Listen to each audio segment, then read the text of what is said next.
This video spoils Cyberpunk 2077. But it's worth it. Call the police!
Did you play Cyberpunk 2077 at release?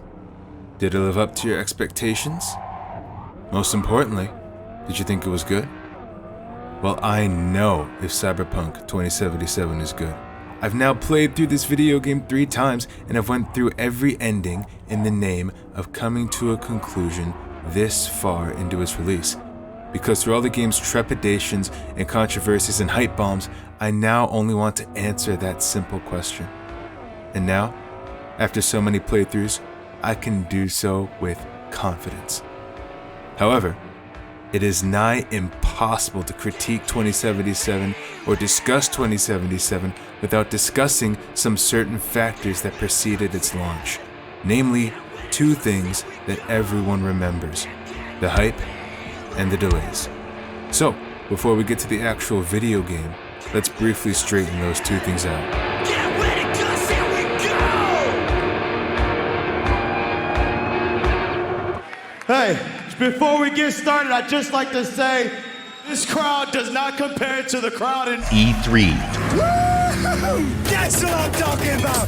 Alright, in and out! Facilitated at Final Force! So there's a term in pro wrestling You have a father, but your father's dead. for when a wrestler gets so much hate and so much vitriol that they may not even be able to safely enter the arena without fans attacking them. That term is nuclear heat. Well, Cyberpunk 2077 didn't have nuclear heat. Cyberpunk 2077 had absolutely nuclear hype. It's difficult to understate just how absolutely mental the state of excitement around this game was. This game already had a level 10 buzz around it in every single gaming community. This game had every gamer either on the pre-order list, committed to a day 1 purchase, or locking their eyes onto release day, propped to bear witness to that day when 2077 was lowered down from developer heaven into the hands of the people. Wow. And then E3 happened. E3. Hello, Los Angeles! E3. I gotta talk to you about something. We gotta talk to you about something. CD Projekt Red. Cyberpunk 2077. Alright, I don't know about you, but when I think of 2077 at E3, I most remember 2 particular things. The 48-minute gameplay reveal. That news as big as my balls. And the 2019 stage show. You're breathtaking. Those 2 pieces of work absolutely inflamed and already ignited interest in the game, and the idea of just what Cyberpunk 2077 was gonna end up being. Keanu Reeves especially lit up not just the gaming community, but the pop culture community, and the mainstream too. This was right after John Wick 3 came out, and I mean, look at the guy. He's having fun up there. And that gameplay reveal the year before. All right!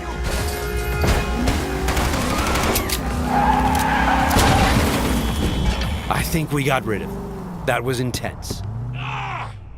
Shit! The f*** was that? Night City never sleeps. Danger lurks around every corner, even in daytime. Random encounters like these are an example of how your actions directly influence your open world experience. Let's get the f*** out of here. Okay, Jackie. Remembering that combined with this presentation was simply the clasp in the handshake, the ultimate assurance that 2077 was going to be everything it promised to be in both its presentations and its advertisements, and maybe even more. The wave gesture! 12:37 on your right. Girls inside. Biomon's been down an hour. Better Delta. I'm getting hyped all over again just reliving this. But, okay, whoa, hold on. What about that advertising? What kind of things were they saying to hype up the game? Well, let's take a look. In Night City, you can become anyone, anything. Wait a minute. Are you telling me that Cyberpunk 2077 is a game where you could become anyone? Anything? Wow. What else did they say? When it comes to the vehicles, as a player, you can own different vehicles, but you do not really customize them. What you do, you actually own different vehicles that have been already customized. The vehicles customized genitalia might come into play. Pre-customized cars.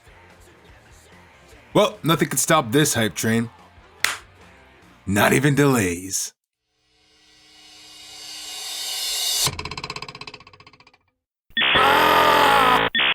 Yeah, so this game had a couple of delays. This is going to be short. In hindsight, a Cyberpunk 2077 delay's ability to appear out of nowhere within smacking distance of a release date, well, that was stark indication that something was going on with this game that would be the source to many of its woes. However, despite those delays, the hype kept on rolling, day by day and month by month, all the way up to release.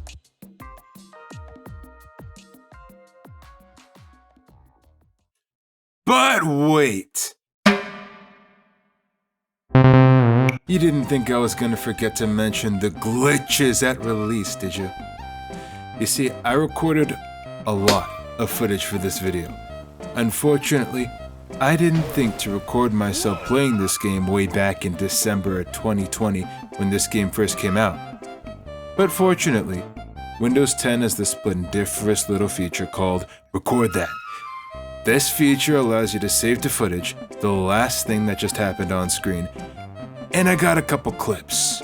So instead of regaling you with the tales of the glitches of Cyberpunk 2077 at release that you've already heard, I'll just show you some of my personal favorites. No fancy frills, no pretentious editing, just raw cuts. Here we go!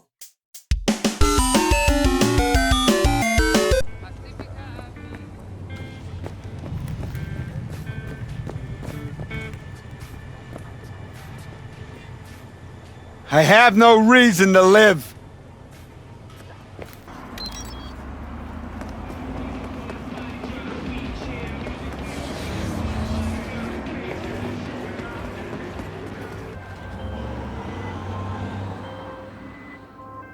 The parade will soon start. Get ready! On the corridors!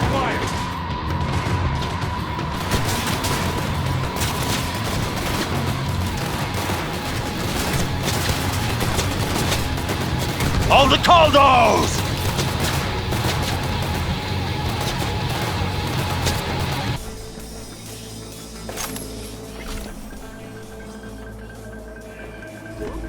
Don't talk to me.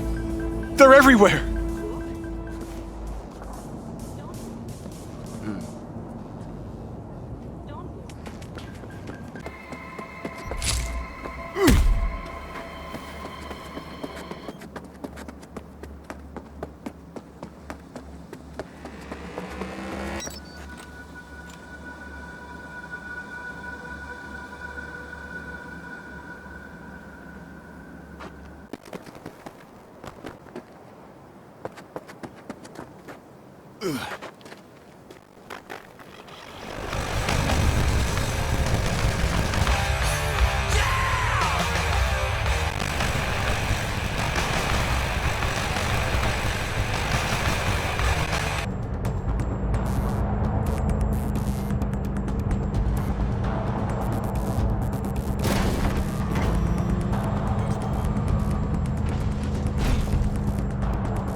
You don't miss Night City at all?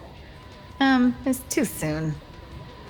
Still remember the noise, the smell, everything.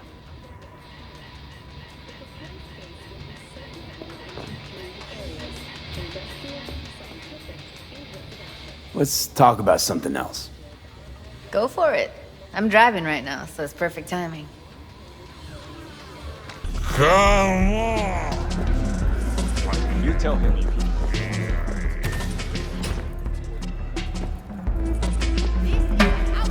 tell him. No! I don't want to die! Stop!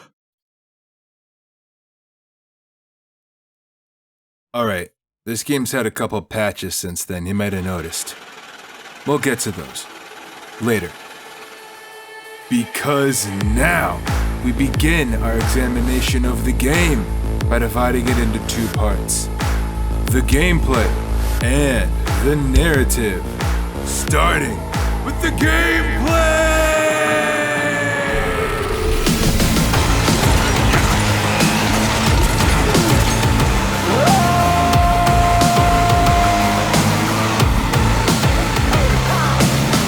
Killing time!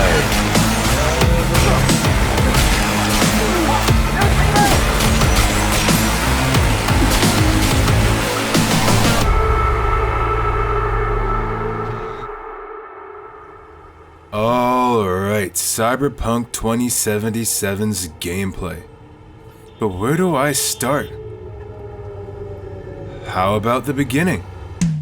The first choice you're asked to make when starting a new game is to pick the game's difficulty. You get 4 options: easy, normal, hard, and very hard. I've played through this game X amount of times now, and as far as I can tell, there's only one difference in gameplay between each difficulty: damage. At higher difficulties, you take more damage and do less damage than you do at easier difficulties. Does this make the game more difficult? Yeah, dying quicker will force you to be more resourceful and to use more effective tactics. Is this a quite simple way of achieving this?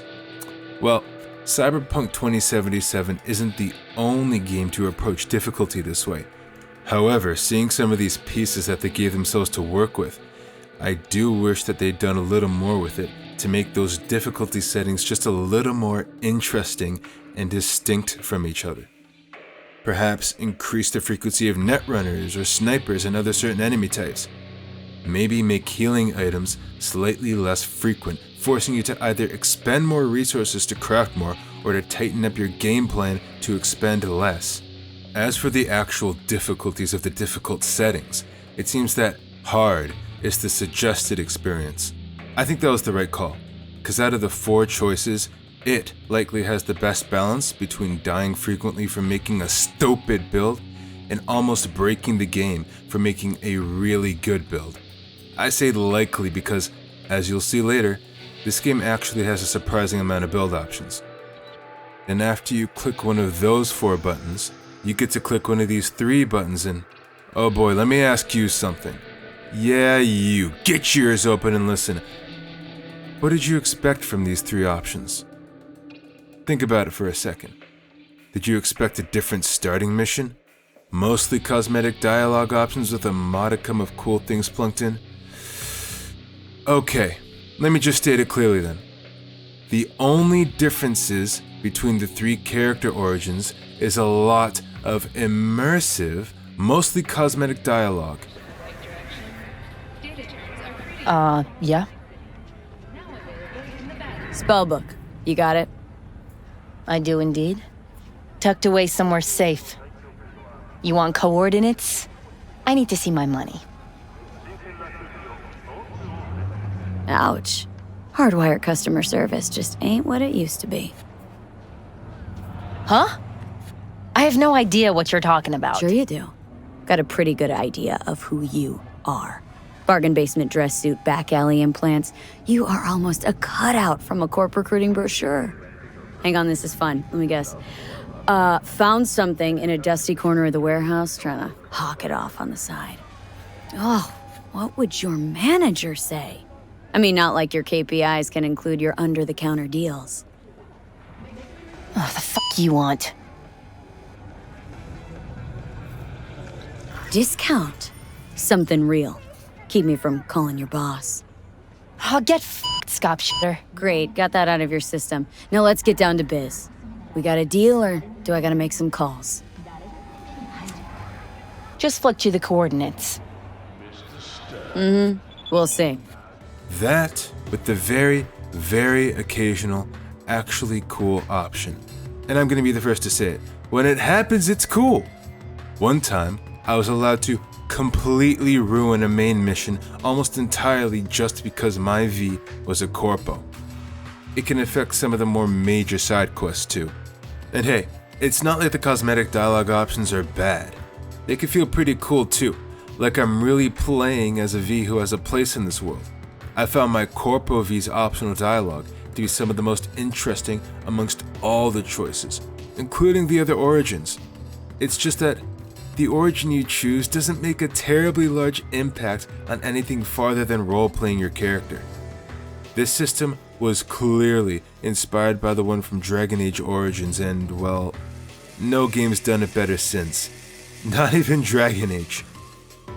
Past the dialogue, the other thing your origin changes is the opening mission of the game, with clear evidence that they just ran out of time to work on some things. The Nomad start is objectively the best. The Street Kid start is clearly the one that leads into the opening cutscene. And boy howdy, if you're planning on doing a speedrun of Cyberpunk 2077, pick the Corpo, because this one screams cut content. Narratively, the one common goal of each starting mission is to introduce V to Jackie. Corpo V starts out just knowing him.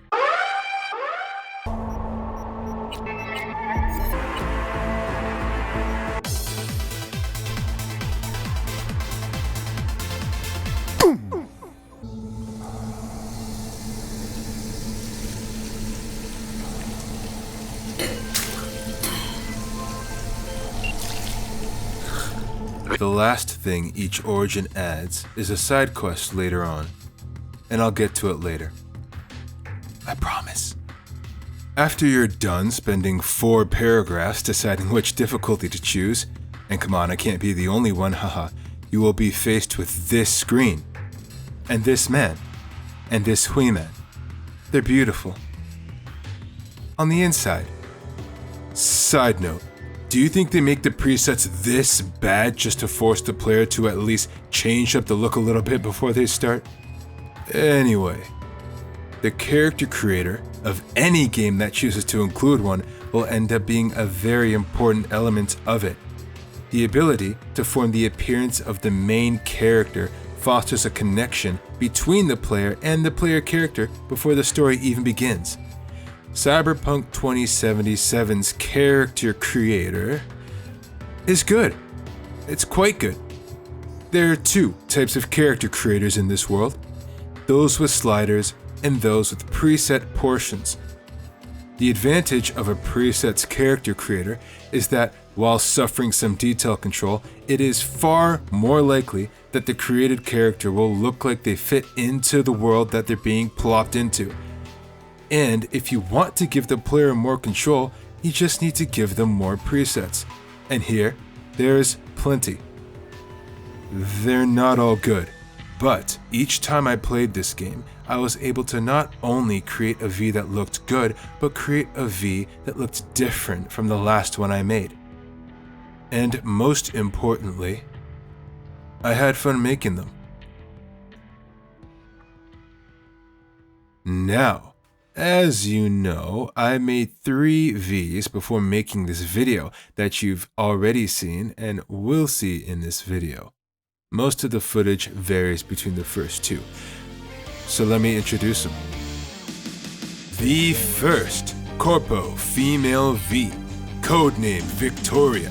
What's her secret? If she told you, it would blow your mind. The second, Street Kid Male V, codename Ventura. Primary weapon, grenades. Secondary weapon, load save.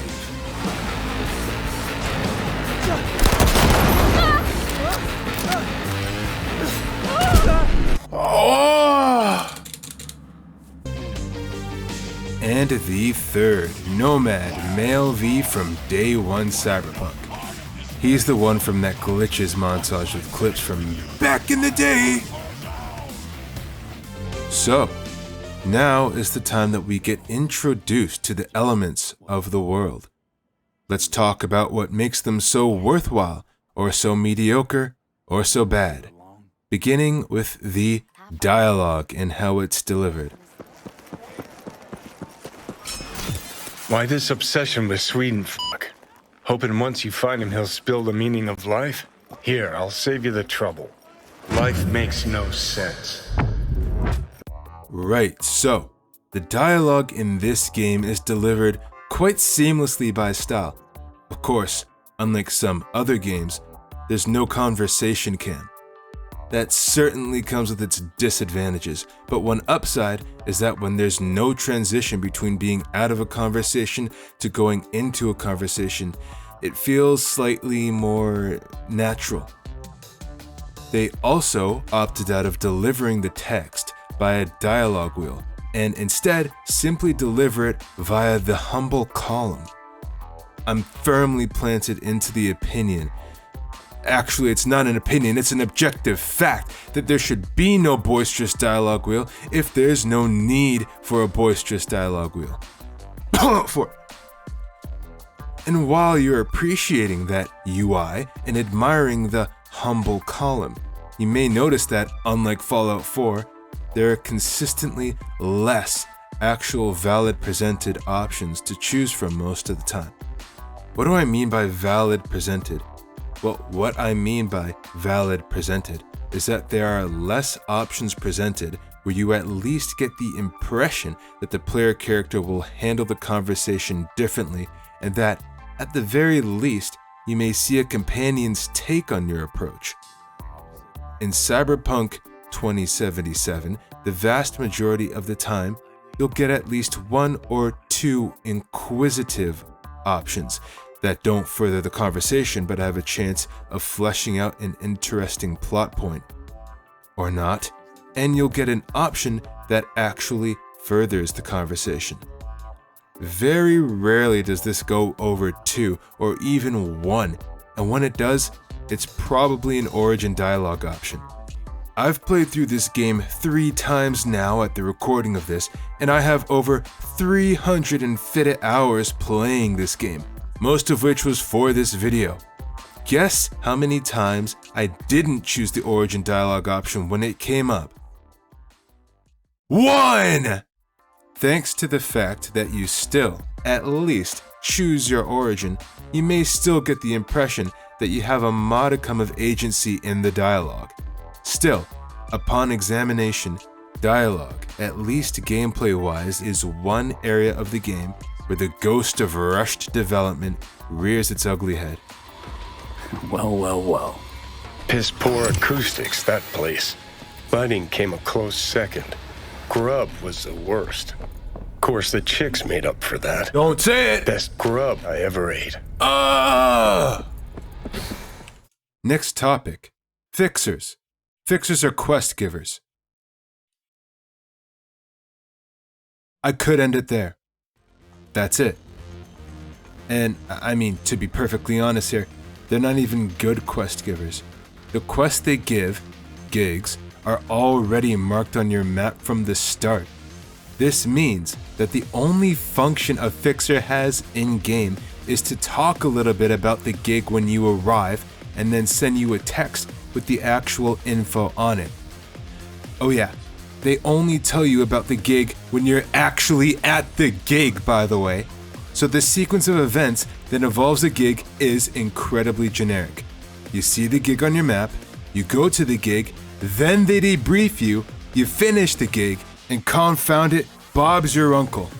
How the player treats Fixxxers between the first playthrough and the second playthrough is staggering.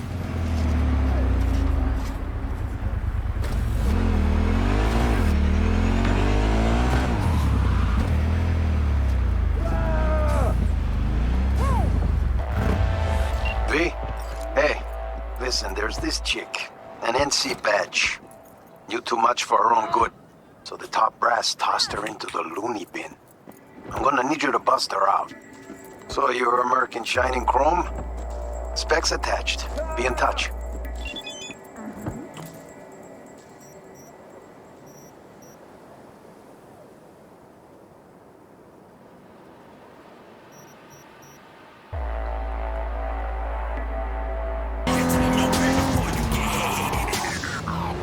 Oh, it's this one.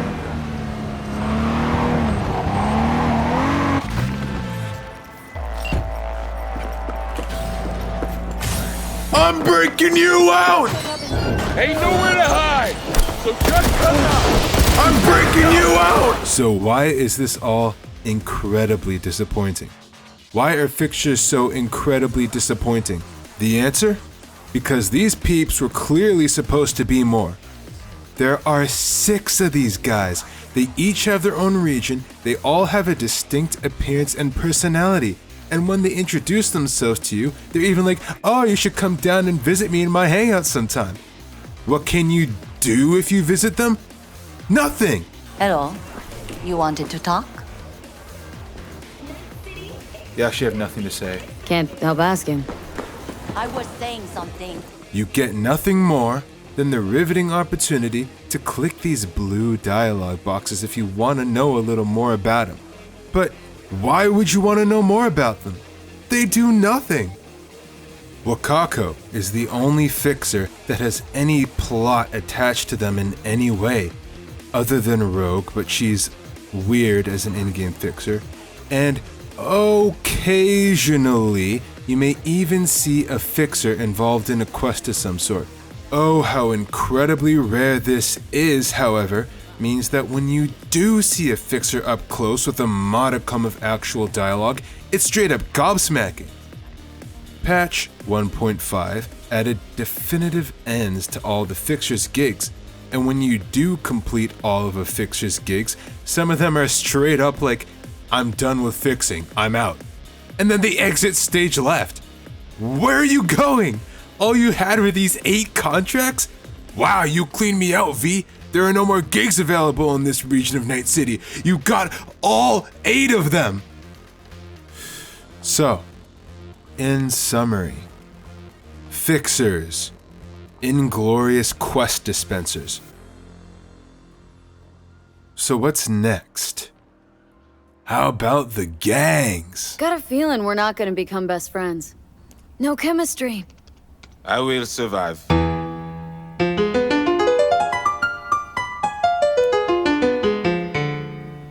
So, you played this game, right? I'd bet 10 whole Canadian dollars that at some point while playing this game, you forgot that gangs even existed. The gangs in Cyberpunk 2077 are more like a world prop, a set piece than an actual element of gameplay. Now, did they want to make gangs more distinct? Probably. But is that what's in the game today? Nah. As it stands, there are a number of gangs in the game world. Tiger Claws, Valentinos, Animals, 6th Street, Voodoo Boys, all the Caldos! And Maelstrom. Oh, and the Mox. But their only job is to guard this door. We're closed right now. So, do you want to know? Do you want to know what the difference between them is in-game? They look different. And they occupy different parts of the map. Okay. And they are more likely to employ a slightly different approach to battle. Now, this is a slightly bizarre case to examine, as I, personally, have never seen such a pseudo-implementation of a faction system. This game goes out of its way to make each gang really cosmetically different from each other, yet when it comes to interacting with them in the game world, you just treat them all the same. In a game like Yakuza 0, it's made clear that there are different factions at play. It's also made clear that those factions are mostly relegated to the story. In a game like Fallout New Vegas, each in-game faction is made distinct both by cosmetic characteristics and in-game presence and approach. Cyberpunk 2077 wishes to have each gang interact differently with the player, but they simply don't. If the player terminates a load of a gang's members, they won't care. And it's not like you have any real dialogue with them to begin with.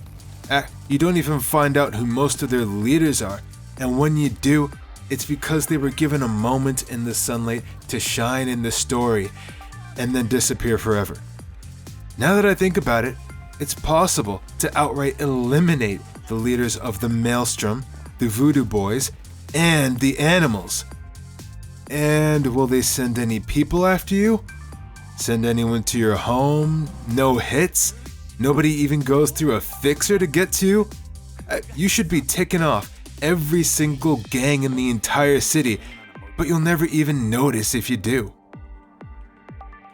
So, when it's all said and done, the gangs in gameplay are little more than cosmetic changes of the same enemies. Next subject, the vehicles that have been already customized. Now I'm going to talk more about the driving in the vehicles when I talk about the patches, because the patches really affected them, I think you know. But to summarize what I'll say there, before I talk about everything else, the driving was really bad before. And now, it's fun. If they only got one thing right with the vehicles, it had to be that. And eventually, they did. But what about everything else? Well, let's hit them one by one. For starters, buying vehicles. If you didn't play this game, what would your reaction be if I whispered into your ear that Fixxxers have one last function in this game? Yeah, the people that handle mercenary contracts? These guys, they also moonlight as used car salesmen. I hope this message finds you well and in good graces. I am selling a motorcycle, and not just any kind. A Brennan Apollo. If you wish to be swifter than the thunderous smiting hand of our fickle lord, go to the indicated coordinates and open your heart and your wallet. I should mention that this is a one-time offer. It would be a sin to miss it. This is real. These guys are selling lightly used vehicles at competitive prices to their mercenary clientele. Okay, look here, listen. They've added an in-game site where you can buy the new apartments that were added in patch 1.5. Maybe they could do the same for cars? Because, listen, these vehicles look absolutely breathtaking. The exteriors. There's a reason why they made sure that there was a third-person mode for driving. And as for the interior, Crocodile alligator. I'm serious. Every single vehicle looks amazing. Even the grungy ones. In fact, there are more amazing looking vehicles in the game world than you're actually allowed to own. Why? If they ever do implement that website for purchasing vehicles, I do seriously hope that they make each and every cool frickin' variation of a car or motorcycle or anything available to buy and own. Better yet, to pose a possible solution, implement a simple version of an upgrade system so that if you find a vehicle off of the street that you really like, you can spend some money to upgrade it to be as good as a Fixxxer bought one. And, well, that's all I have to say about the vehicles, at least until the patches. So, what's next? Apartments. This one's gonna be short. Past what I'm gonna say in the patches section about the apartments, there's not much else to say about them. You can sleep, shower, and if you're rich enough, drink coffee. These all give unique status effects that reward the player for role-playing realistically, adding to the immersion. Cyberpunk 2077 is far from the first game to do this, but it's important in a game where you play a role to have that level of immersion. You know, a open world action adventure story game. Moving on to Consumables. So, what is an open world action adventure story game without consumable items, right? It's such an understated part of a game that you may be questioning why I decided to give it its own section. It's because this is Cyberpunk 2077, Bada, and this game bothered to have more different food items than a Kitchen Nightmares restaurant. How many items on the menu? Over 100. 100? You get an achievement for getting one of each. That's the only reason you would have for including all of these, because they all do the exact same thing. No matter which food item you eat, the dumplings, the easy beef, le croissant, you will invariably get the ability to regenerate your health outside of combat for a set amount of time. Drinks, they boost stamina. If it's alcohol, it debuffs you. And that's all. They even look the exact same in the game world. They're bags. So, the only thing differentiating one food item from another is the artwork, the name, and maybe what food vendor you can buy it at. Maybe. Speaking of food vendors, their only job in the world is to sell you these regenerative Wolverine packs. And guess what? They're selling the Hugh Jackman packs, but you ain't buying, because I guarantee, short of the first few hours of the game, you will never run out of Jack packs. By the way, still on the topic of food vendors, what happened to the eating animations? I can't go to a food vendor, sit down, eat, and enjoy the same effect? There was something else.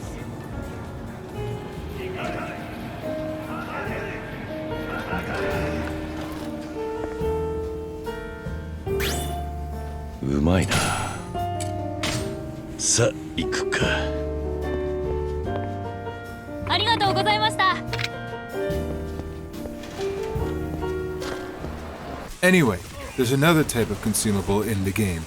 Health items. There are two types.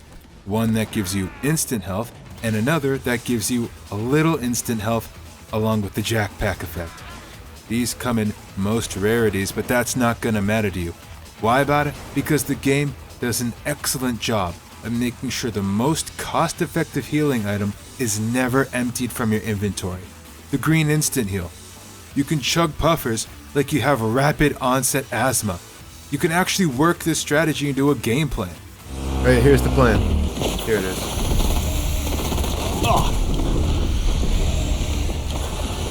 The last type of consumables are the few that deliver a temporary stat boost.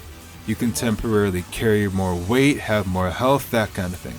Sure, it's a fine addition to the collection, but in the inventory screen, they just get lumped in with everything else.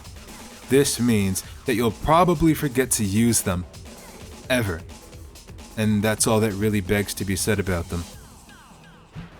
Alright, that's enough about consumables. Let's move on. Crafting. This game has a crafting system. Is it useful? Yeah! You can craft ammo, weapons, clothing, jackpacks, weapon mods, clothing mods, cyberware mods. Is that all? I don't even know, I think so. You can craft items with crafting materials. And yeah, it's a designated item called crafting materials. And they come in each rarity. As do the schematics. And hey, you want to hear about the schematics? The schematics could really fix up some customization woes of the player. But there's just not enough of these things. The only ones that you can collect deliberately are the ones you get for leveling up street cred, leveling up the crafting skill, and the ones you buy from vendors, and those ones seriously vary. If there was some way to make schematics from the items you actually have in your inventory, I dare say the whole game would benefit. Apart from crafting, there's also a menu where you can upgrade.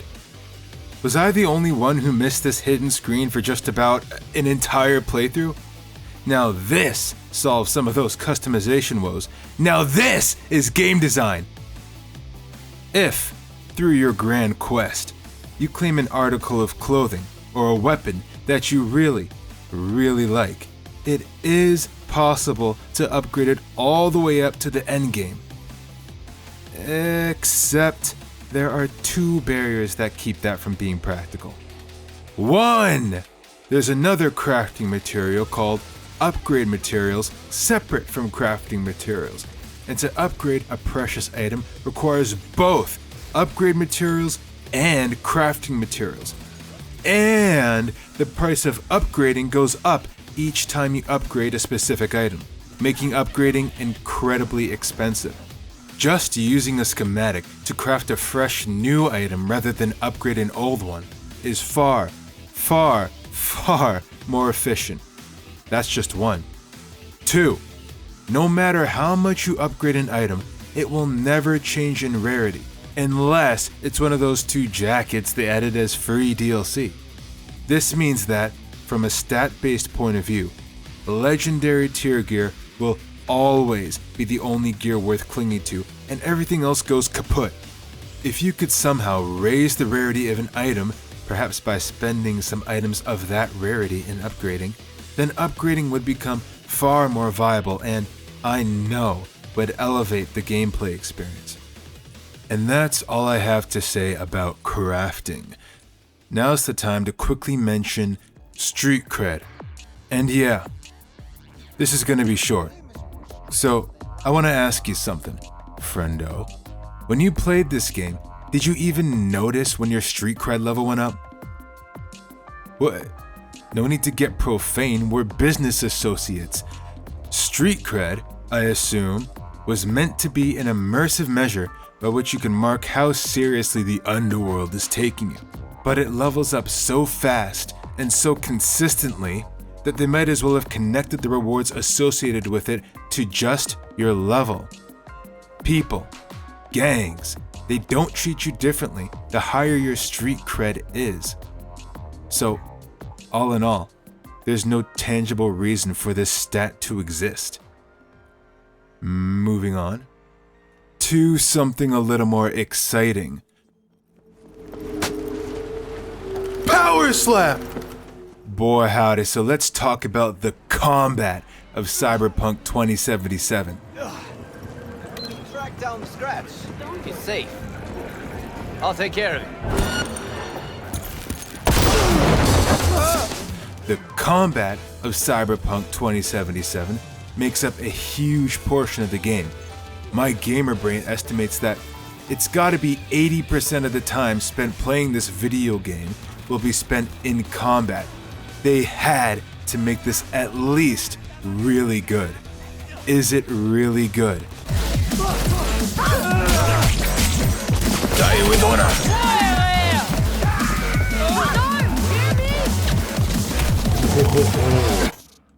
Completely missed. Yeah, it's pretty good. Okay, that's an overly simplistic answer for what is a big part of the game. And I actually believe that this is where 2077 is at its best compared to all the other things in it. So, let's hit combat point by point. When you talk about this game's combat point by point, the first thing you must mention are the perks. Why? Because every single other element of combat is influenced by the perks. The choice to make perks exclusively affect combat means that there are a lot of them. The slightly impressive thing about that fact is that while there are a promising amount of perks, the great majority of these perks are satisfying options that influence your playstyle in a way that you will actually utilize them. Yeah, apart from a few stinkers, but these are largely overshadowed by the compelling options. There are 2 to 3 sets of perks for each character stat, each covering their own partition of combat. Some cover specific weapons, like shotguns or pistols, while others are dedicated to complete approaches to combat, like stealth or armoring. The builds you make are largely centered around filling out the most compelling perks for the chosen sets of the likely 2 stats you'll max out to 20. Another critical issue for a game that has hedged so much on its combat is its gunplay. Grenade party. What? What? The gunplay in this game is good. Mr. Codename Ventura was almost completely built around gunplay, and I can tell ya, if the build you build throughout your playthrough builds upon it, a gunplay build builds well upon building upon supporting and upholding a, say, 100-hour playthrough perfectly well and fine. In other words, the gunplay works with the game perfectly well.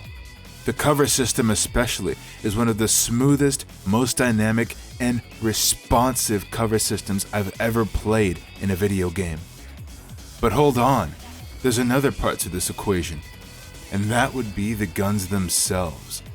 There are several different variations of pistols, rifles, revolvers, shotguns, sniper rifles, precision rifles, LMGs, and SMGs.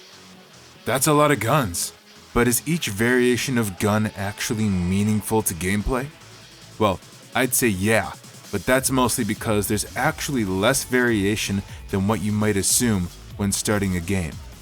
The only variations between guns you find, that happens somewhat randomly, are the type of damage you do, the rarity of the gun, and what mods it may have pre-installed. Other than that, if you pick up a specific model of gun, it will have the exact same function as every other gun of that model, which usually is a different single firing mode or rate of fire to power ratio. The real variation comes hither when you compare tech weapons and power weapons and smart weapons. These are the three entire different classes of guns, sometimes with their own cyberware bonuses and even perks associated with them. More often than not, however, you'll more than likely end up sticking either with your one or two favorite models of guns, or you'll end up sticking with the best gun schematic you have, just recrafting that exact same gun every few levels and chucking away your old one. Overall though, the guns in this game are very decent. Perhaps the slight lack of variation could be remedied somehow, and of course, there are gun mods, but it's nothing like, say, Fallout 4's gun customization or even GTA 5. Rather than making a trusty weapon that's specially yours, in Cyberpunk, you go through guns like a fat man goes through butter. Now, aside from gunplay, there is another way to engage in combat in this game.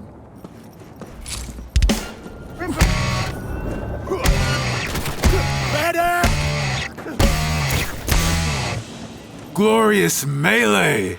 Glorious pugilism! Hey, tough boy!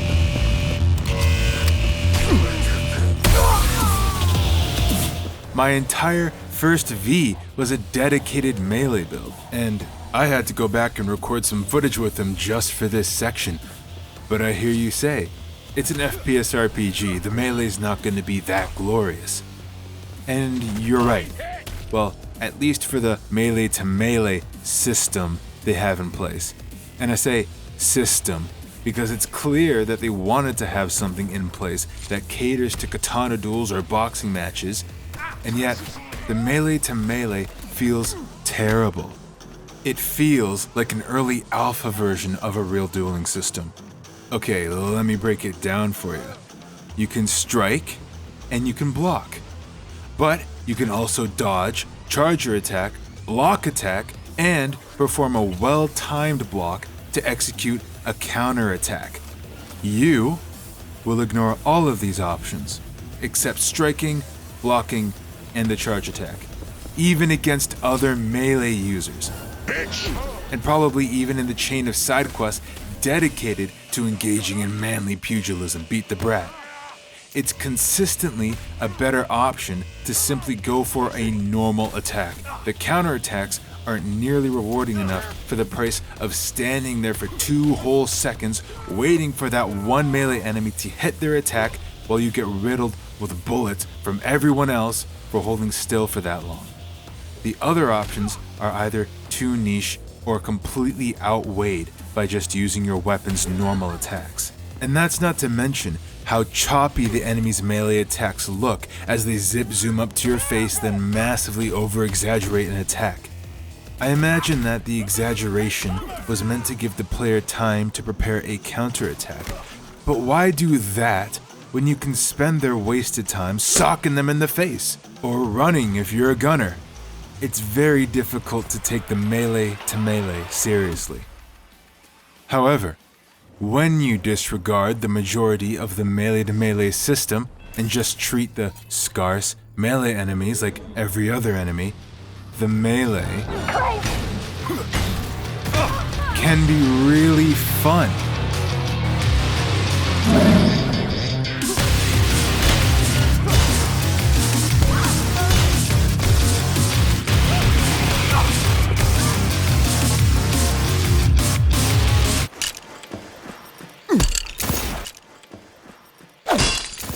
Again, this is due to the perks. Well, and the sound design, but the perks shine here as they ever do in this game. You can really develop an asthmatic unga bunga experience. Now, the variety of melee weapons is mostly between 2 and 3 types of lethal bladed and non-lethal blunt options. Non-lethal. So non-lethal, I feel like I'm playing Yakuza again. All in all, there's just enough variety here to settle on a satisfying favorite for yourself. Keep in mind though, that there are about 5 trillion more cool bladed melee options than blunt, and that includes schematics. So, what's next for combat? Been thinking about getting some new chrome. Cyberware, in Cyberpunk, you would think, is the main attraction, or at least a main attraction. Let us ask 2 questions about the cyberware in Cyberpunk. Does it affect gameplay in any meaningful way? And if so, how does it affect gameplay? The answer to that first question is, yes, it actually does. It varies, but it does, mostly. As for the second question, let's answer it right now. Cyberware is divided into sections, much like clothing, and can be equipped and swapped out freely as long as you're at a Ripper dock. There are 11 different sections here. They all have their own minor but noticeable addition to gameplay.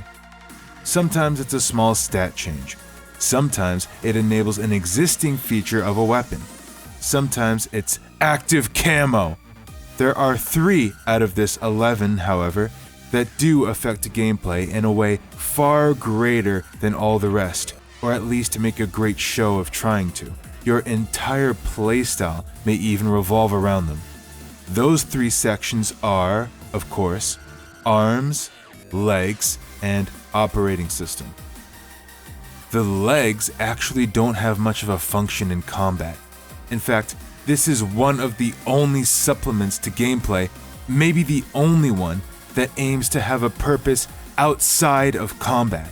It aids you in the open world and often opens up new solutions in quests, both freeform and pre-designed. What do the legs do? You jump higher. Either a charge jump or a double jump, and between you and me, the double jump's just better. The operating system. For a game that centers nearly all its customization around combat, this one piece of cyberware will affect your playstyle in combat as much as perks, and in a good way. Let me expand. There are 3 kinds of cyberware that go into the OS slot, and the one that you choose, you'll stick with it for the whole game. You may choose either A, a cyberdeck for hacking, B, a Sandevistan for extreme slow-mo, or C, a berserk for hulking up. I dare say, the cyberdeck is the most fleshed out of the 3, but that doesn't mean that the other 2 won't complement a playstyle very well. In fact, they do. And speaking of complementing a playstyle very well, actually I'm just going to talk about the arms. Arms cyberware. Arms cyberware has been hyped in this game since the very first teaser way back in 2013. Yeah, let that sink in. Not too long from now, it'll have been a decade since this came out. And now that this has come out, and now that I've played this for a couple hours, I can say, Arms, Cyberware, Gorilla Arms, Monowire, Launcher, the E3 Mantis Blades, they're glorified melee weapons, except for the Launcher. That one's less convenient grenades. Let me expand, because you may be thinking, Fahrenheit, you cheese wheel. Gorilla Arms aren't just a melee weapon, they also let you do things that you can only do with high body, like force open doors and nab turrets. That's a good point. But tell me, what kind of build would want to take advantage of that? A build that doesn't have high enough body to do those things in the first place, and if they didn't put points into body to do more damage with melee weapons, including Gorilla Arms, they must have put points into reflexes to do more damage with guns. What else does more damage with high reflexes? Mantis Blades and Monowire, the other two melee cyberware options, and they don't even pretend to have a function outside of combat. Do you see where this is going yet? Let's go on. If you have Mundo points in body, you still wouldn't use the Gorilla Arms because body increases both Gorilla Arms and melee weapon damage. There are more, better, cheaper, craftable melee weapons than Gorilla Arms. It's like choosing between two melee weapons. Mantis Blades are essentially just another lethal bladed weapon option that, for some ungodly reason, allows you to launch yourself forward like you have pistons in your heels. Monowire it actually might be the best melee weapon in the game. It's long range, wide sweeping, multi-target, silly string. Able to godsmack your enemies so effectively, it will turn them into wacky wavy inflatable arm flailing tubemen. This even works on Cyber Psychos. It especially works on Cyber Psychos.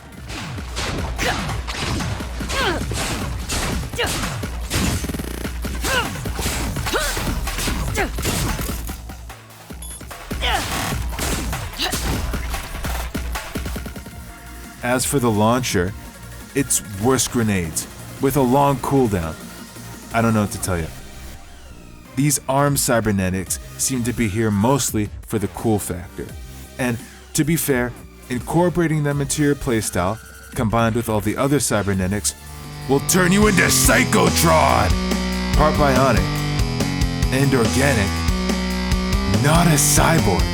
Some of these builds get ludicrous, but we're not there yet, because there is one more element of combat that you may consider taking upon yourself.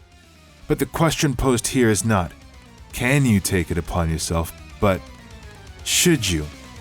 For if you do, cybernetic hell will follow your gaze and ravage the bodies, the psyches, the nervous systems of all who stand against you. How many ethical boundaries will you cross in the name of eliminating the enemy? Yes, when you darken eyes, when you cast plagues, when your stare means a life system's disconnect. You are a quick hacker. Quickhacks make you a cyber wizard.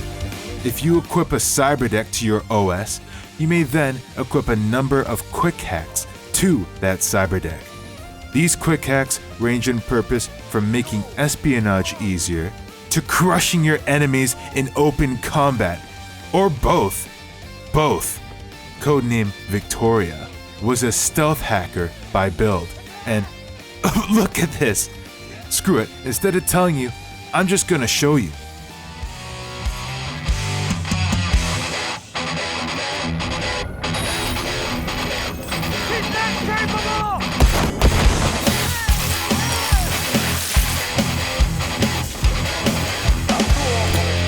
Psychotron!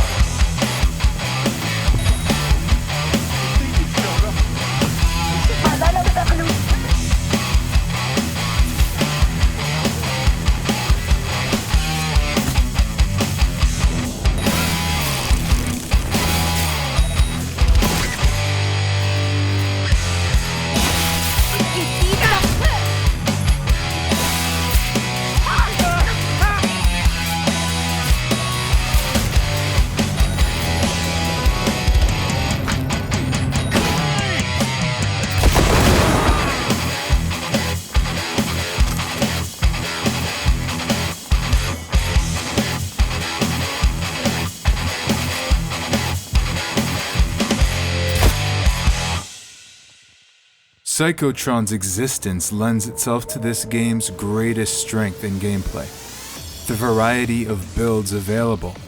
As displayed by Codename Ventura, not only are there many viable builds, but it's also possible to craft some slightly unorthodox strategies. Hate those bastards. Just like the good old days. After 9/11! What? Hello to my little friend, cunt! Oh, brother. Oh, brother. And while I do still believe that melee could have been fleshed out more, making a melee build is not only possible, but yeah, it can be really fun, and the perks uphold it well. So, the build variety is quite good, but there are two sides to combat in gameplay. There's the player side and the enemy side. In this game, one side is definitely stronger than the other.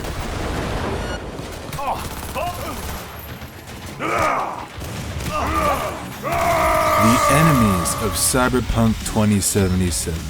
Well, there's actually a handful of enemy types on paper. I counted gunners, shotgunners, netrunners, snipers, heavy gunners, meleeers, and bosses.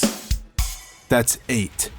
8 enemy types in a game, free to be portioned out into the world and utilized effectively to really let their differences shine, right? Well, despite how it may look on paper, it's sad to say that these peeps have little to no effect on how you will approach combat. Now, in the 1.5 update, they made some small changes, like different gangs actually having slightly different battle tactics and shotgunners actually attempting to close the distance. But I have to be honest, all this has no practical effect on how you approach combat. The ordinary gunners make up 90% of the enemies you face. Shotgunners, while more aggressive, rarely close the distance on you still. Netrunners, apparently every single netrunner in Night City only has access to one Quickhack, Overheat. And if one is within 2,000 feet of you, they will email that to your BlackBerry, giving you this uploading Quickhack timer on the bottom of your screen. If you see this timer, you have two options. Rush around in a wild, panicked, mad frenzy trying to find the netrunner casting high fever on you, soaking in bullets from all the other enemies in the process, or just keep doing what you were doing, eating the damage anyway, and then going puffer chugging to quell it. Bad. Some enemies will have that Krasnikov slow motion tech on them, which basically just makes them invincible to bullets.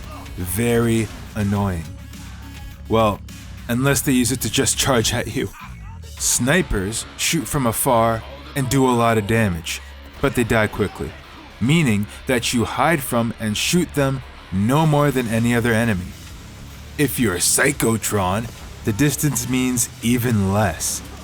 Heavy gunners take more bullets, but they stand out in the open like a prairie dog with its head up. Meleeers are easy mode. We've been over this. And bosses. You know what? I'm just going to talk about each boss individually in the narrative section coming later. Does that sound good? Awesome. Moving on. Okay, this next section was originally clothing/armor mods. It still is, but I wrote it before patch 1.6 when they added the ability to swap the appearance of clothing with the wardrobe. So, actually, you know what? I'm just gonna read it. I'm gonna cover the patches later, but, here we go. Why can't you customize what you wear? Why isn't it possible? Just let me take this shirt and make it look like this shirt. Please. You could do it immersively with schematics or by making it an in-world service. There are so many amazing looking shirts, jackets, pants, shoes, face pieces, and hats. Just let me coordinate a fracking outfit. I beg you. Do you know how hard it is to come up with character-appropriate drip like this? Do you know the stats you have to sacrifice to wear this? Do you know how many times I had to stand in front of stores like Quick Save, Go In, They Don't Have What You Want ×3? In my first playthrough, I didn't know any better. I would spend hours, fast traveling to each and every clothing store in the entire game just to have the prospect of coming up with a right proper getup for my V. Yowza. And do not even get me started on the fact that hats only match your V's hair if you chose the right hairstyle. Anyway, clothing mods, same as gun mods. They offer a small modification to the clothing piece that they're slotted into. Some of the effects are downright necessary, Armadillo. Some of these become completely irrelevant at some point in your playthrough, Street Cred Multiplier. But yes, that Armadillo is the only one you will have eyes for 95% of the time. However, I'd like to now point out a great positive. Some armor pieces seem, based on their physical design, that they have some in-world function. Tactical vests, military visors, net running suits, etc. A huge positive here is that these specific pieces of clothing will actually have a boost associated with that very function. Gas masks give you more toxic resistance, tactical goggles increase your weapon zoom, aviators increase your resistance to explosions. I'm not joking. Immersion is radically important for games like this, and this extra little touch goes a long way. Okay, there. I'll talk more about clothing in the patches section.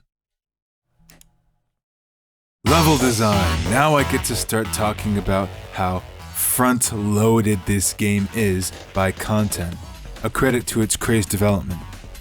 Cyberpunk 2077's open world is divided into 7 areas, but it's the first area, the one that you're restricted to in Act 1, that plainly got the most love and creative juices pumped into it.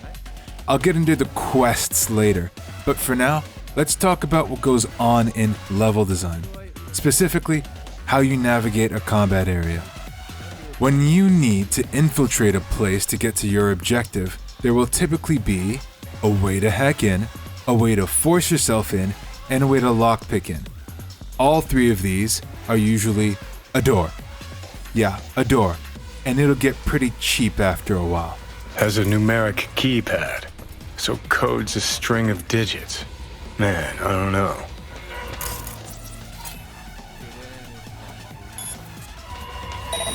That was easy. Much preferred are the slightly more varied options that present themselves in some specific areas.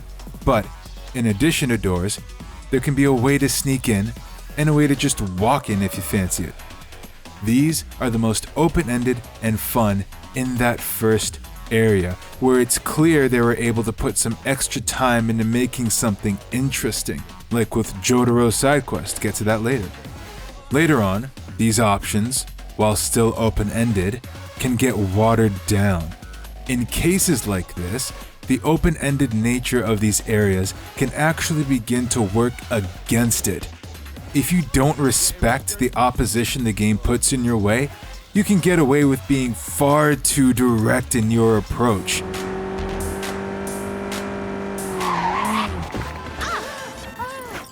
Hey, there's a Mox. Something isn't right with her. Could be cyberpsychosis. My client's in danger. You need to get him out of it. Would really appreciate your help on this. Deets attached.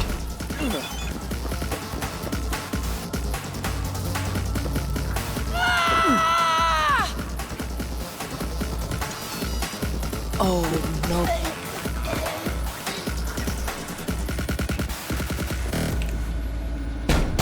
Hal, you alive? Not so loud.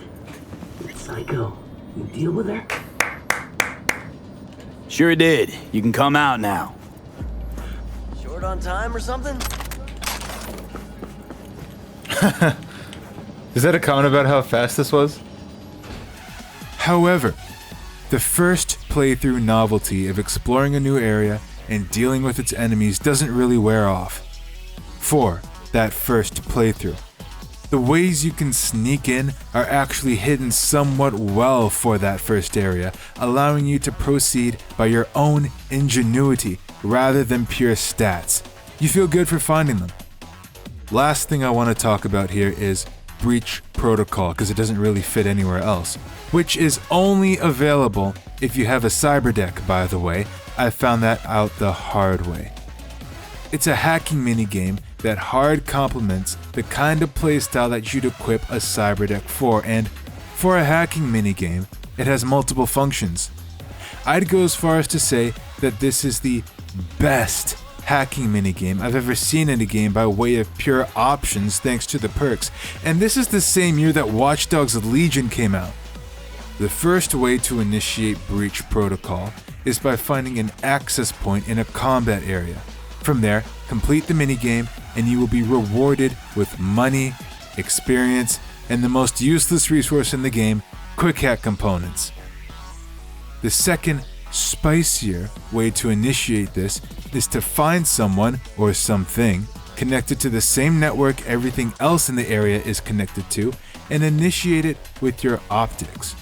Through perks and skill experience, the amount of hacks you can execute grows, sometimes along with how powerful they are and how easy they are to execute in the first place. You can execute various effects, like affecting enemies' resistances and turning cameras off, all to tilt the battlefield in your favor. The perks, again, hold this up well. Next is the world design, Cyberpunk 2077's world design. That is, what is there to do in the world, how is it all arranged, and how is it all linked together? There's a couple of things to talk about here. Of course, again, the quality of world design in gameplay is quite front-loaded to the first area of the game. It's not terribly consistent. Though, when the quality is at its best, it's pretty impressive. More on this sicko attached.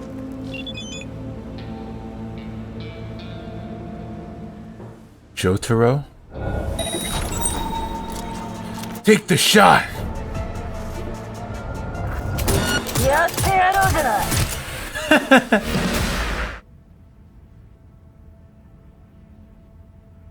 That's cool. Clouds is under Tiger Claw control, isn't it?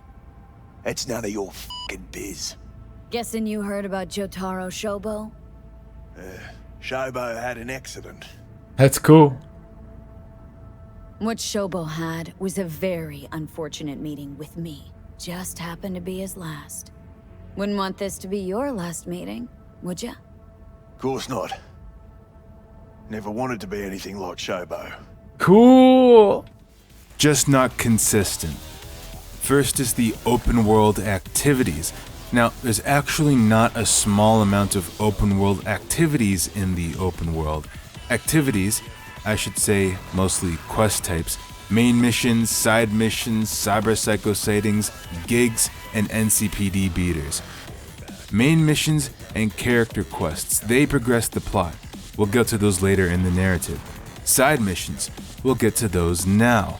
Side mission is more of a blanket term in 2077 that can be cleanly divided into character quests, random encounters, origin quests, and actual side quests.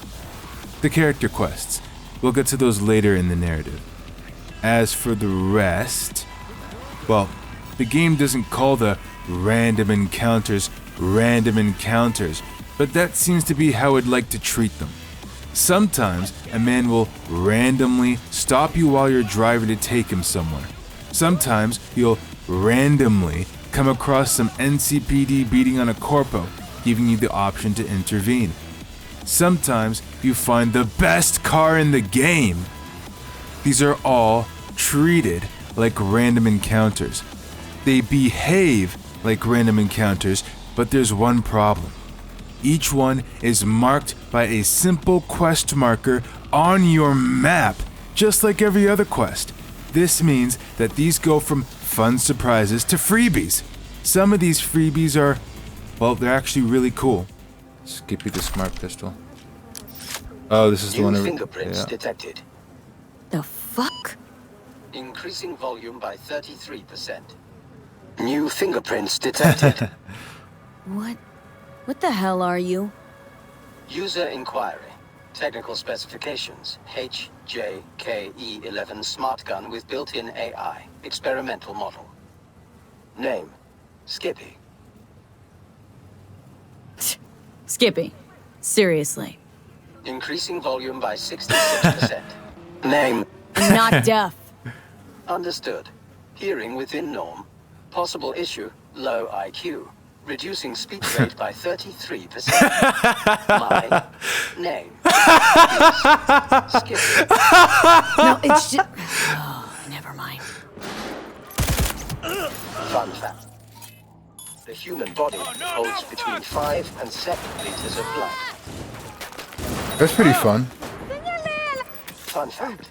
The vast majority of murders are committed by men. You go, That's true. girl. Because I'm playing female V. Were they afraid that nobody would explore the world for fact that everybody in this game navigates the game driving from objective to objective? Origin quests are single little side quests that throw back to the origin you chose. I've played all three. They take little time to complete, are of little consequence, and give you a little reward at the end. Okay, the actual side missions. The actual side missions are fairly substantial. Objectives vary from smuggling in some Asian imports to getting into a shooting contest with some 6th Street, your only real interaction with them, by the way, to discovering the remains of a legendary netrunner in the middle of this junkyard. A lot of these quests will actually have dialogue from Keanu Johnny Reeves Silverhand. Life makes no sense. Something the game is a little inconsistent about distributing. At least that's how it feels. I wish there was more of it. One thing worth mentioning are the legendary clothing sets scattered about the world in what seems to be completely random locations. I didn't even know they existed until I saw a Steam guide on them. They are full sets of legendary clothing, strewn about the open world, not as quest rewards or hidden in a tough level or anything. Just open up a Steam guide and go find them. And go pick up that free best car in the game while you're at it. Now Cyber Psycho sightings. Something quickly stamped on your map near the start of the game are Cyber Psycho sightings. These serve as mini-bosses in the world. People who've gone mad from the mysterious cyber psychosis, losing all sense of themselves and slaughtering everyone around them in the process. If you want to fight one, just go to the quest marker on your map. They'll be waiting. Okay, but there's actually a game reason for why these psychos are chilling out in one place waiting for your arrival. It's because they've made an attempt to make these fights somewhat interesting by placing them in designed, mostly small arenas for you to navigate in and around. Some take place at bloody, would-be Maelstrom ritual grounds. Some take place in the desert, scarcely covered as you're sniped at from a lone tower. As for the cyber psychos themselves, they're, more often than not, just really juiced up enemies. They can be really exploitable, and trust me, that second playthrough is not the same as the first.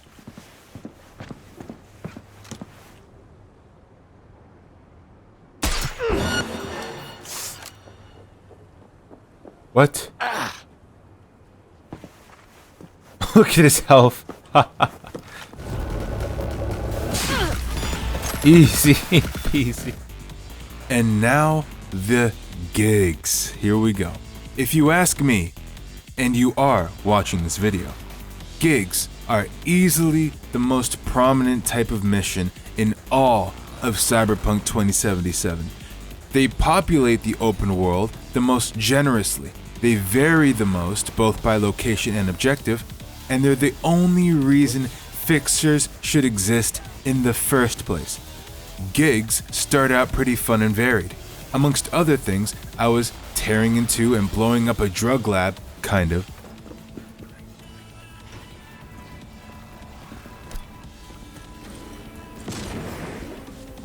What?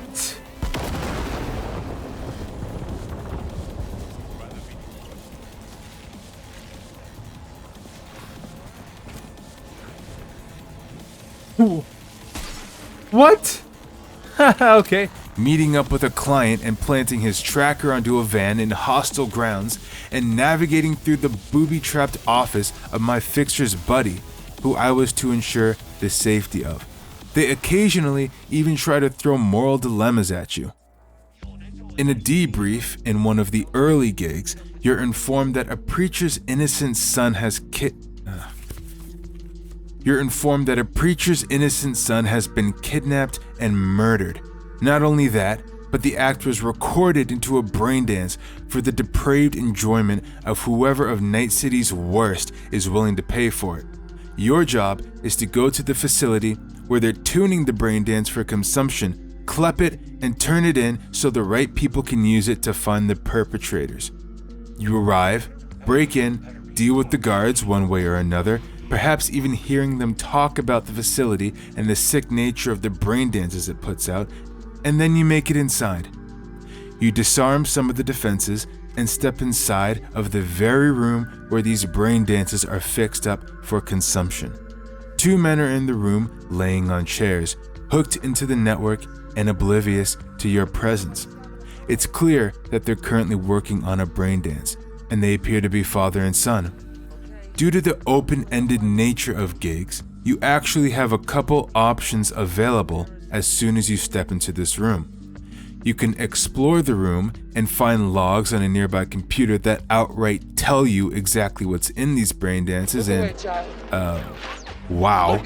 What you'll also find is the brain dance you're looking for. It's on a back shelf, and you can actually leave as soon as you get it. And as soon as you step into this room, you can kill both of the men outright. Or you can confront them. What follows is V introducing V's self. Wakey, wakey, gentlemen. What's happening? Security! Too far away to hear us. The father justifying their business. We don't Got a little family affair going here, huh? People want to buy, so we sell. Business is business. The son impossibly misreading the situation. Looking for something in particular? You know, if it wasn't us, there'd be someone else. You want to see something really hardcore? Freddy! And the father telling V where your gig's brain dance is if you haven't yet claimed it. Another invisible choice is presented. Kill one of them, kill both of them, or kill neither of them before leaving.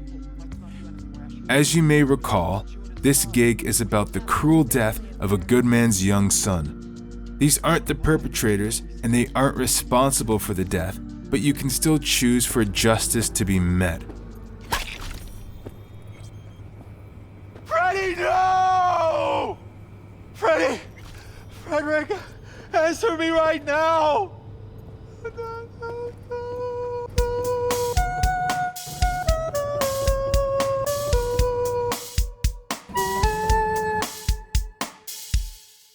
Or you can choose to be cruel and leave one fatherless. Papa! Why? Or kill them both and enact revenge. Papa! Why? Why did you have to kill him? I'll do anything. Please just let me live.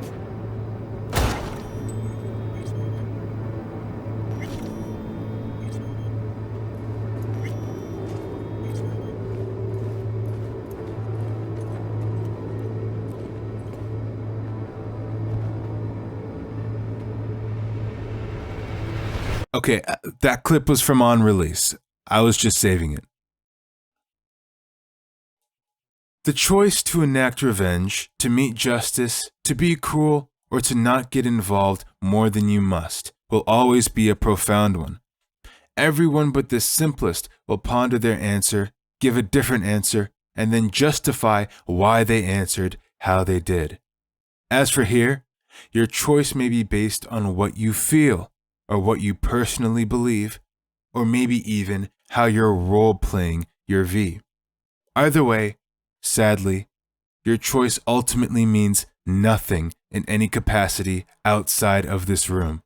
No dialogue within the quest even changes. But for that short time where you truly believed that it did, this gig was one of the most impressive quests in the game for this one moment. Disappointingly, not even this illusion of quality is consistent for the majority of gigs. There are 6 types of gigs: search and recover, find something; agent saboteur, sabotage something; thievery, steal something; SOS, find and escort someone; and gun for hire, take out or knock out and deliver someone. The interesting ones, the ones that include some ones, that may even include actual dialogue, are near in number as the ones involving some things, which largely feel the same. Again, if you choose not to take these ones seriously, you can speedrun them very effectively. The gig experience for the majority of gigs is arrive at the gig's location, skip the phone call, run in, avoid enemies, claim the objective, run out. Skip the phone call, unless you're feeling really immersed. The majority of enjoyment for these gigs comes from the player side as you progress your V. Gigs have their highlights, but in the end, it becomes real easy for them to blur together. Though that handful or two of notable ones, the ones you actually remember, were fun. NCPD beaters. Okay. NCPD beaters are the game's way of giving you a convenient and minorly engaging way to farm experience, picking up a reward for each instance in the world. For that purpose, they're fine. They're like fast food gigs. Take out all the enemies in the area, grab the evidence, and that's it. I actually thought these were randomly generated on my first playthrough. They occasionally try to shake things up a bit, mostly in the first area, by adding a second main objective. Did you read the note you picked up? The stash is here! Or by making the evidence a note on a laptop. Or by making the area of interest a place with some verticality. But these are still, essentially, playgrounds for your V to test their abilities in, that the game world largely relies on to fill it out. The last thing you can call an open world activity in Cyberpunk 2077 are the police. Inevitably, the game will draw a comparison from the multiple open world games that have implemented police in this way. Watch Dogs Legion came out earlier that very same year, and the police in that game were crazy.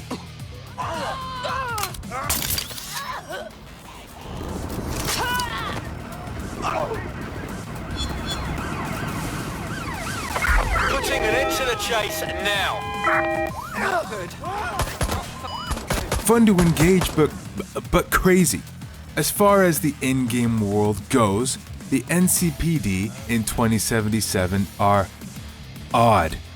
There are 5 levels of heat you can garner from the NCPD, and the NCPD are odd in that it is entirely possible to go an entire playthrough without ever going past the first level. The first level. In fact, it's not just entirely possible, it's entirely likely. If you gain any heat at all and then attempt to escape, they won't pursue you. There are no pursuits in this game. That means if you don't want to deal with the NCPD, they'll never bother you. Just leave. If you do not willingly engage them to any degree for your entire playthrough, they come across as nothing but an annoyance, even on the hardest difficulty, especially considering how sensitive getting that first level of crime can be at times. As the legends indicate, the NCPD will not send a squad after you. Instead, each member of the squad weaves a tiger hand sign, channels their chakra, and activates teleportation jutsu. Now, there must be a reason why CD Projekt Red is so unwilling to let the police drive themselves to the player, either in a pursuit or a dispatch. MaxTac could have been an interesting, looming world element after the way they were introduced in the beginning of the game. But hardly anything's done with them after that. They get like one appearance in a side job. You can even get offered a job with them that you can't accept. Anyway, the police in Cyberpunk 2077. A lackluster implementation that could have been quite fun, especially since things like pursuits have somehow already been modded in. Oh well. Maybe the open world isn't that great to begin with. You can hardly interact with the civilians save for them spouting a random line of dialogue. The quests heavily vary, and the police suck. Maybe they should have spent more time making this game, I don't know, more immersive. I mean, it is an RPG, or at least wants to be an RPG. Open worlds, they're all about atmosphere, feeling like you are, if doing nothing else, standing in another world. Can we get that?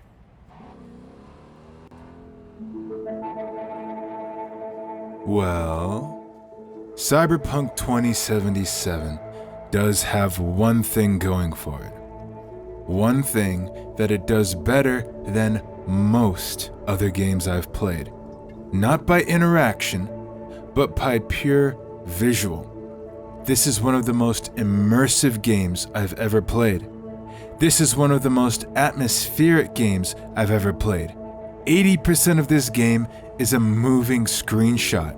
It is, on a pure atmospheric level, from games I've played, surpassed only by Metro Exodus and Elden Ring. The art direction for this game is impeccable. When the characters say, "Get far enough from the smell, even Night City can be beautiful," there's a reason those lines were written in. So much care and attention has been put into crafting the physical world. The streets, the towers, the interiors, the badlands, the layout of it all, and the visual, the atmosphere it delivers. This is all the work of experts doing what they do best. It's so good, it outpaces and carries the activities taking place within it. Even the physical design of the items and characters. Look at this car interior. This driving belongs on Wallpaper Engine. Look at the details on the clothing, the jacket material, the pants, the shirt, the glasses. I meant it when I said that these clothes looked amazing. This is why I went insane on each playthrough looking for just a styling getup for my V. Speaking of V, look at the faces. This wasn't custom modeled. This is my created character, and look at the details. These created characters can fit right into the world they inhabit, and it nearly makes using photo mode an obsession. Oh, by the way, you played this game, right?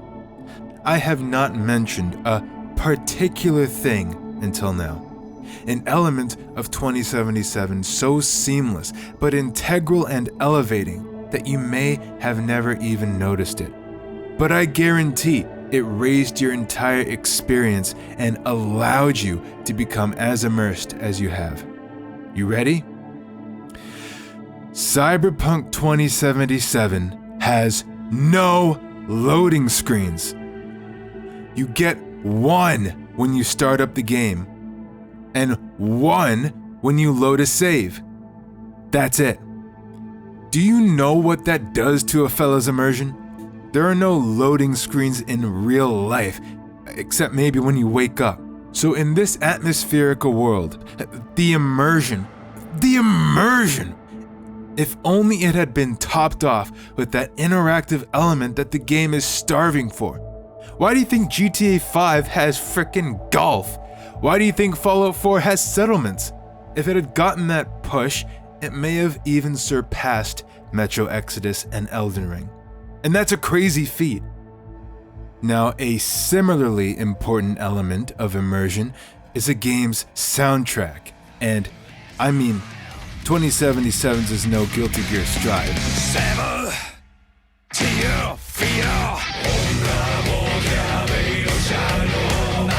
It's no Yakuza either.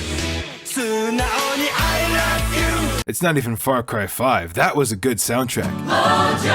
Okay, so for a game like this, you can separate the soundtrack into the actual songs for when a game attempts such a thing, and everything else. The radio selection, cutscene music, idle music, etc.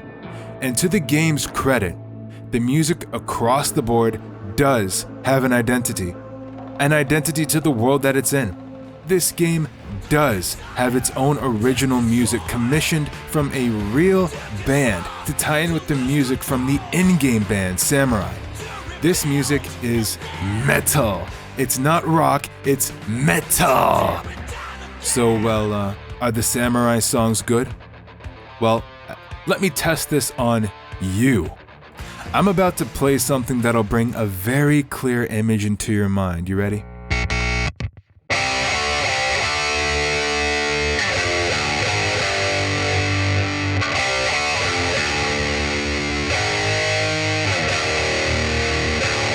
The fact that that riff is as recognizable as it is that it will trigger other exciting memories or PTSD is its credit to its goodness. But that's just one song. The other Samurai songs are also quite good. Never Fade Away especially, and especially how they call back to it on occasion, relying on the player having heard it in the natural world in some context. As for the rest of the original songs,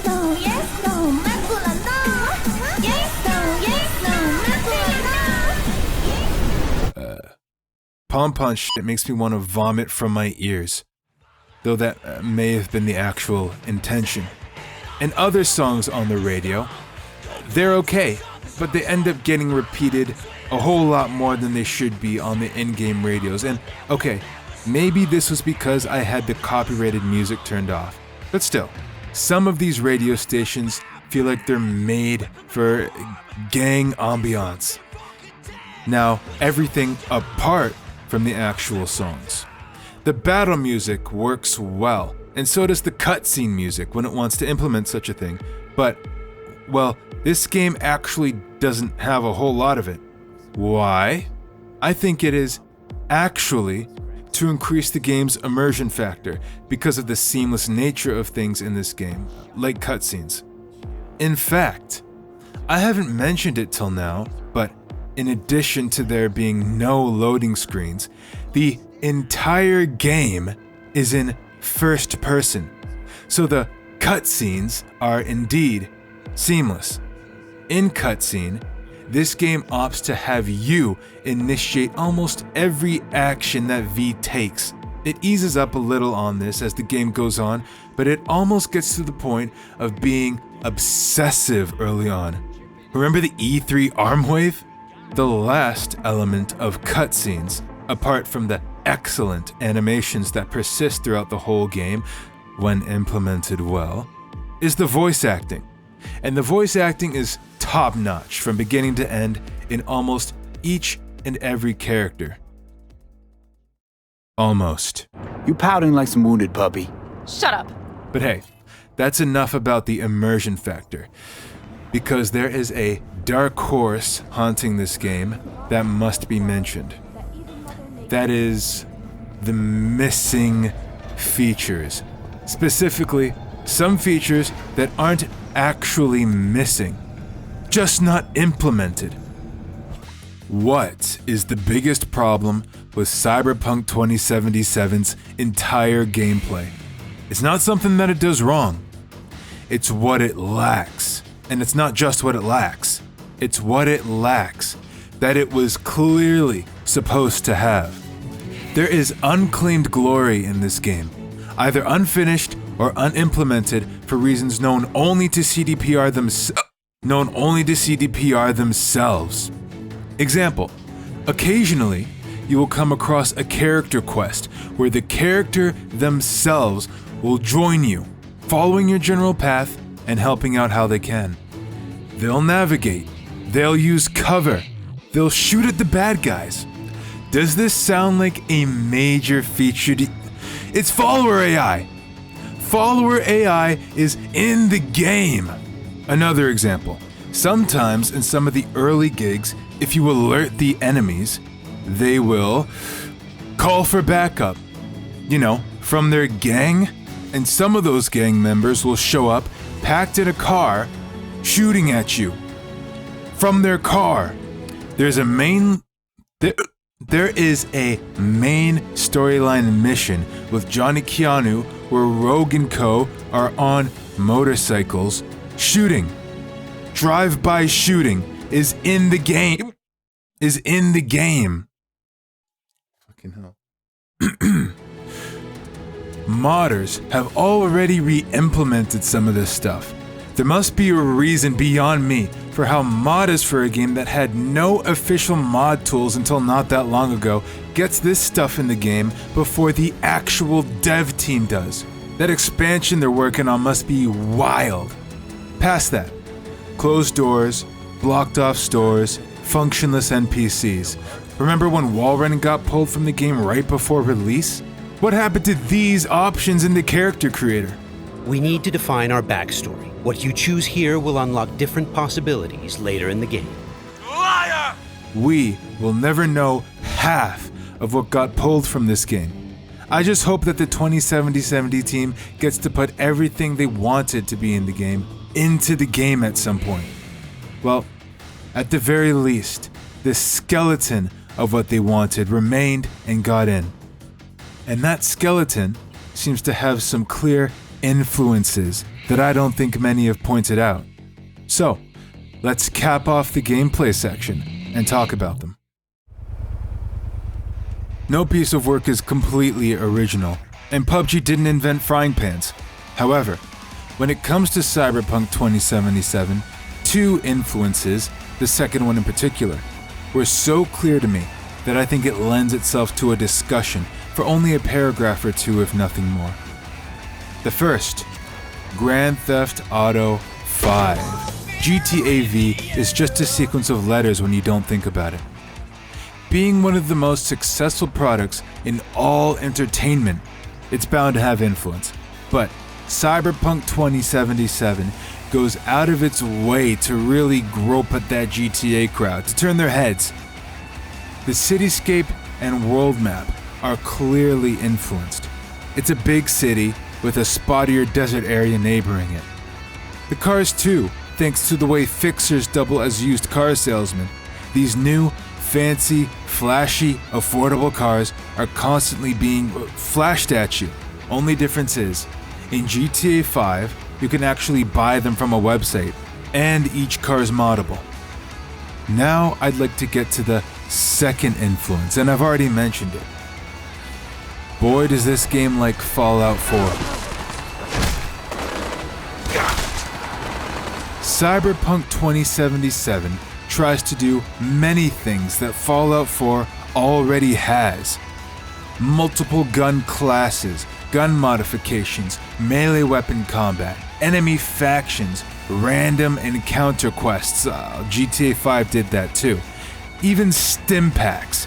And, of course, perks. Yeah, that's right. The best part about Cyberpunk 2077's gameplay is coming at you courtesy of Todd Howard, courtesy of Fallout 4. You've played both of these games, right? Tell me, what's the difference between these two perk systems? I'm not saying any of this takes away from 2077. Well, then why am I bringing up comparisons? Because if you're going to borrow something from a pre-existing work, you have to do it different or you have to do it better. Go back and listen to all the similarities that I mentioned. If you play both of these games, I want you to answer for yourself. Does Cyberpunk 2077 do any of these things better than that which these things were borrowed from. And that's how we're capping off the gameplay. Alright, before I get to the narrative, I've got to cover the patches. It's downright necessary. This was originally meant to go before the gameplay, but as I edited this, I realized that that's dumb. So here we are. I'd like to take care of this nice and swift-like. So let's go.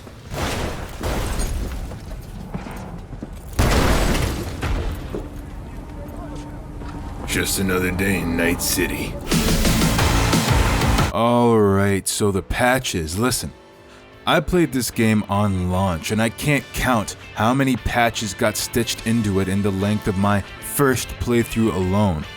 Those early patches looked nuts. It felt like reading them was getting a sneak peek into the development cycle. It's as if they were still developing the thing, as they were still trying to get to Cyberpunk 1.0. And, well, to the dev team's credit, they did keep patching it, and 2 major patches in particular stand out from the rest. We'll start with the first. Cyberpunk 2077, patch 1.5. Just over a year after 2077 launched, they added patch 1.5 and made a pretty big deal over it. They even changed the promo art. So, is this patch as big a deal as they made it out to be? Is this the great culmination of a year of game updates? Well, let's go over each notable change and suss out the answer. There are more photo mode poses. Is this a good addition? Well, why not have more photo mode poses? Cyberpunk 2077 is not the first game to have a photo mode, but it is the one that convinced me that every game should have a photo mode. Especially if that game has a custom player character. Having a photo collage commemorating a playthrough, it's great. So I'm not gonna say no to more poses, although for some reason, not every element on screen will freeze despite the game world being frozen.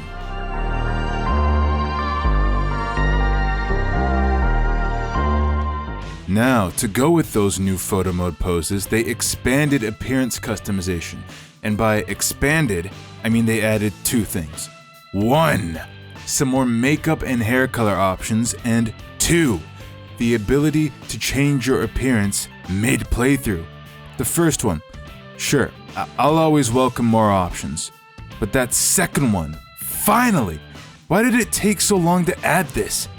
It is written, rarely ever is the gamer satisfied with his player character's appearance the first time around.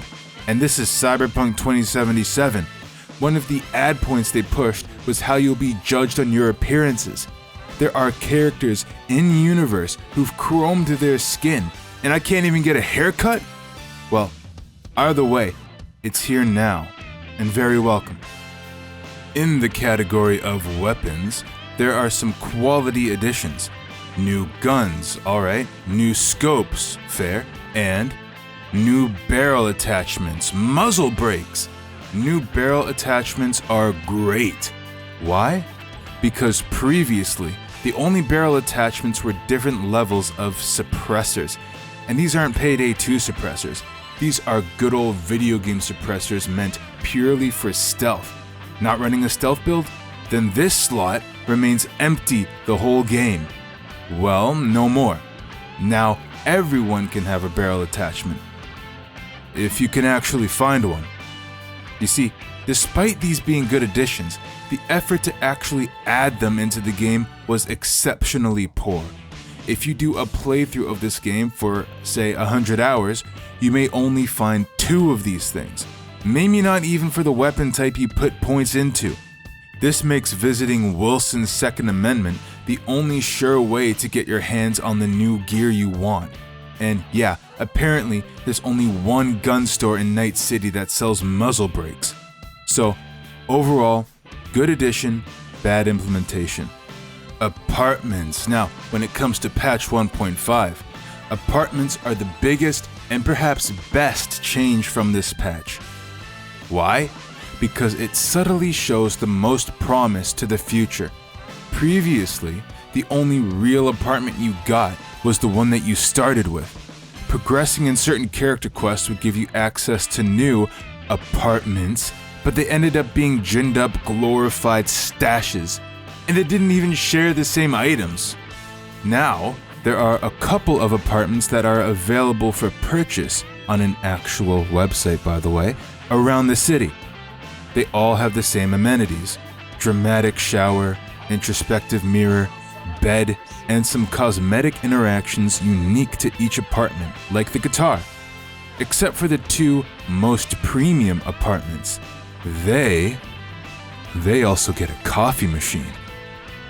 Oh yeah, in addition to adding new apartments, they also added makeovers for the default apartment. The makeovers are color swaps. The driving in Cyberpunk 2077 used to be some of the most horrid driving I'd ever experienced as a glorious PC Master Race keyboard and mouse gamer. I think I get what they were going for. It seems like the driving is based on the actual weight of the cars. Unfortunately, each car I tried in my first playthrough, way back when, felt like handling variations of curling stones. I just ditched cars entirely and stuck exclusively to the bikes. Now, as a PC Master Race, keyboard and mouse supreme gamer, I dare say the driving is actually pretty fun. It's somewhat weighted, but it never feels unpredictable. Each vehicle is a little different, but if you spend time with one, you get used to it and really learn how to handle it. Or just get the Caliburn. The NPCs.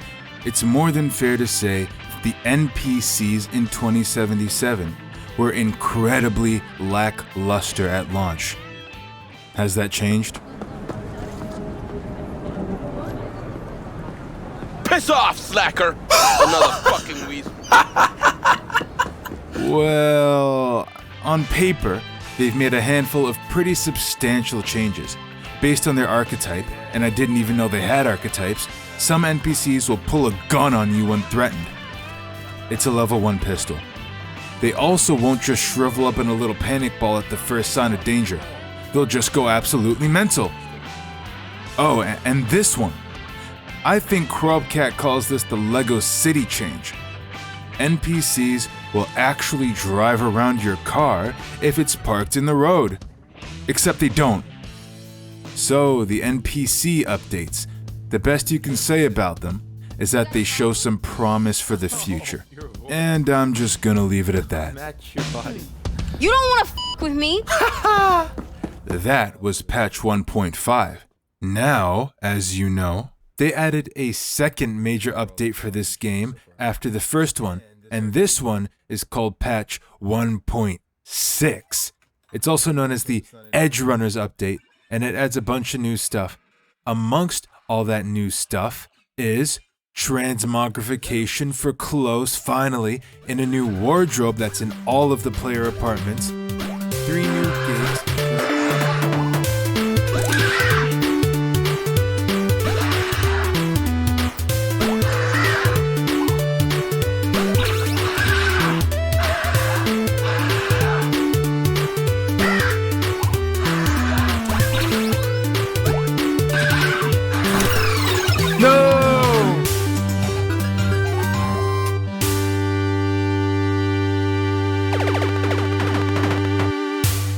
Yes, to the awe of many, road trace is not the only thing they added in the Edgerunners update. Now, to summarize everything they did add very briefly, amongst other things, they added a wardrobe that allows you to change the appearance of any gear you have equipped to a preset outfit you made in the wardrobe.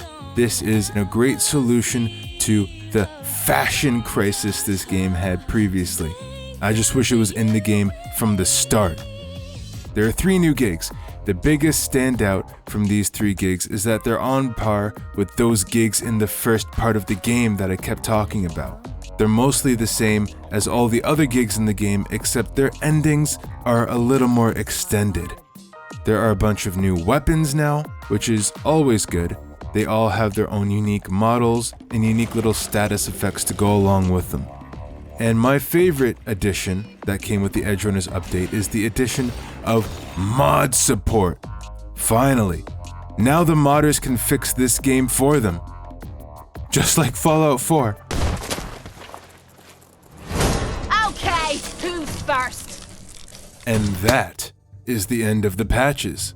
Now, with the gameplay and the patches out of the way, it's time we got to the next part of Cyberpunk 2077. So, let's get started with the narrative!